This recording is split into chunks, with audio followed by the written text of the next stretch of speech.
What's up, fam? Welcome back to another exciting edition of Keith Walker Books Reads. Yo, don't forget to like this video and subscribe to my channel if you're not already subscribed.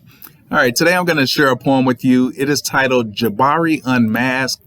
It's written by Nikki. It was published in 2017.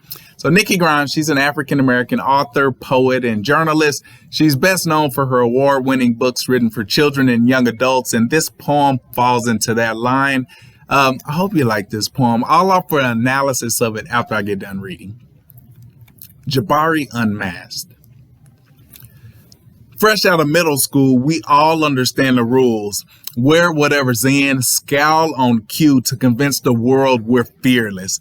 Anything to mask the million insecurities that pockmark our skin like acne. Gone the grins when we strut down the hall. We talk tough and hope to God it's enough to get us by. It's all lies. We despise the masquerade. It may disguise our fears, but also hides our kind and tender hearts, our agile minds, the wit that sits behind our cheeks. Who'd guess that some of us are geeks and nerds and poets too?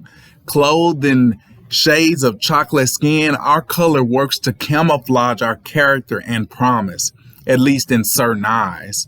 One look and we are neatly judged, this gang, these thugs, these dark delinquents in debt to society.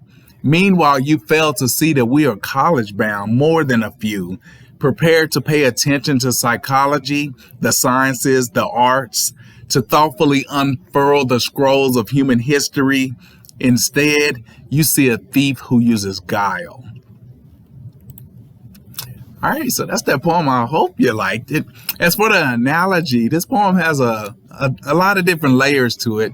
It is titled Jabari Unmasked, and I believe that the poet picked the name Jabari because that's kind of definitely an ethnic name, almost stereotypically ethnic, and the unmask is revealing what's beneath the mask. So this poem is about the persona that young adults, young ethnic black adults have to wear to get by in society. In the first stanza, the poet says this starts as early as middle school, and we understand the rules. We got to wear whatever's cool, and we just learn to behave in a society that expects certain things of us. And there's a loss of innocence that occurs while we do this. It says we're fearless, but we do anything to mask what's really inside of us. So it's like this persona that we take on, because growing up in certain neighborhoods, you can't just go around smiling all the time. People are going to think you soft. So it says gone are the grands when we strut down the halls. But I think as she reveals in this poem, a lot of the times we wear this mask of toughness, of meanness, but deep down there's an insecurity. But we don't, young adults that I grew up around, they don't walk around showing this insecurity. But the author, she does point out that this is all lies. And I believe that she's saying that we know deep down that this is not who we truly are. She also says in the next stanza that we despise the masquerade. So even as we do this or the young adults, can't keep saying we, I'm in my 40s. But even as the young adults do this, they actually hate having to do this, according to the author. They despise the masquerade, meaning they know they're faking it. She also starts to get into the fact that there's, behind all of this meanness that we portray, there's a lot of intelligence and there's tender hearts. She said that it hides the kind and tender hearts in our agile minds. Later in the poem, she says that our chocolate skin, it works to camouflage our character and promise. So when the world looks at these young black people, young adults, they don't see anything but their skin color. So in certain eyes, she said, they don't see the potential that they have.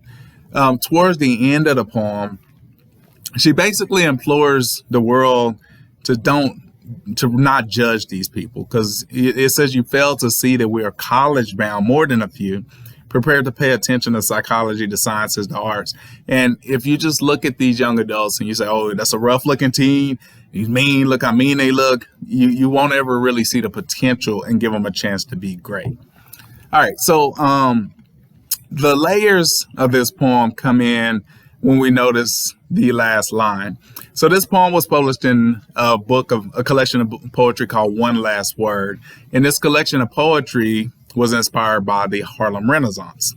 And in this poem particularly, it was fashioned after this other poem called The Golden Shovel. So it's getting a little complex. I'll try to break it down to you.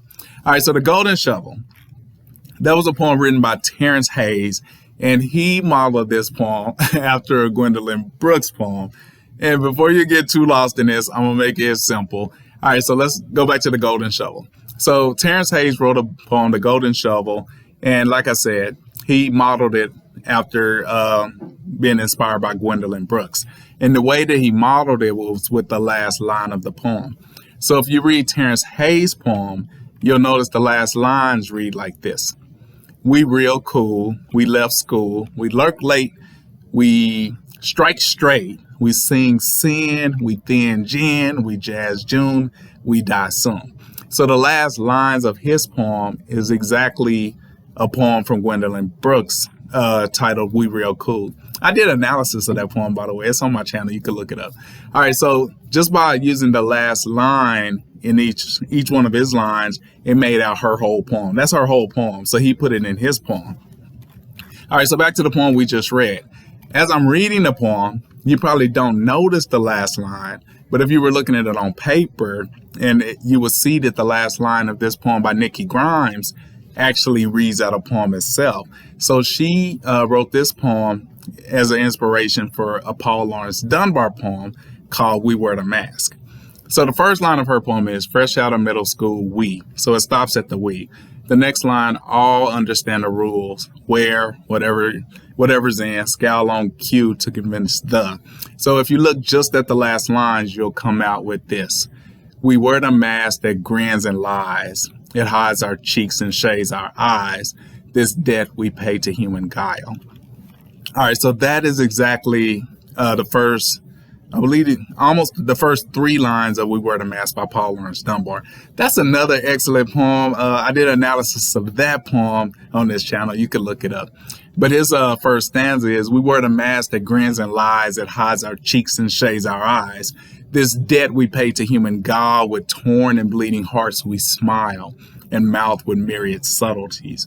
So in Paul Laurence Dunbar's poem, he's saying that as Black people at the time, there was so much pressure we were in from society, and rather than just walk around with our head down low, feeling all glum and sorry and insignificant, we would wear a mask.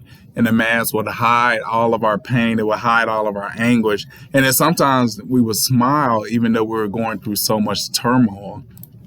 The last stanza of Paul Laurence Dunbar's poem says, we smile, but oh great Christ, our cries to thee from tortured souls arise. We sing, but oh, the clay is vile beneath our feet and long the mile.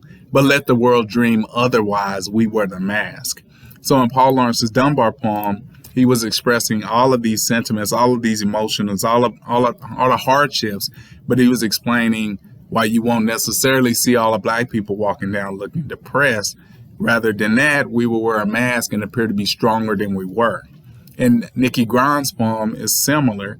We got a lot of the young adults she's mentioning. There's a lot of pressure to be cool, to be mean, to be fierce, and it works. So they wear a mask so they won't be in a situation where they could get bullied or anything like that in their neighborhood. But the downside to that is this mask causes the other side of the world, the kind with a different skin tone, to fear them and not think that they have any potential at all.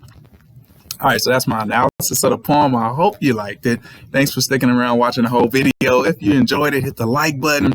If you're just scrolling through YouTube and you're not subscribed to my channel, this would be a great time to hit the subscribe button. I really appreciate the support, and I'll see you next time.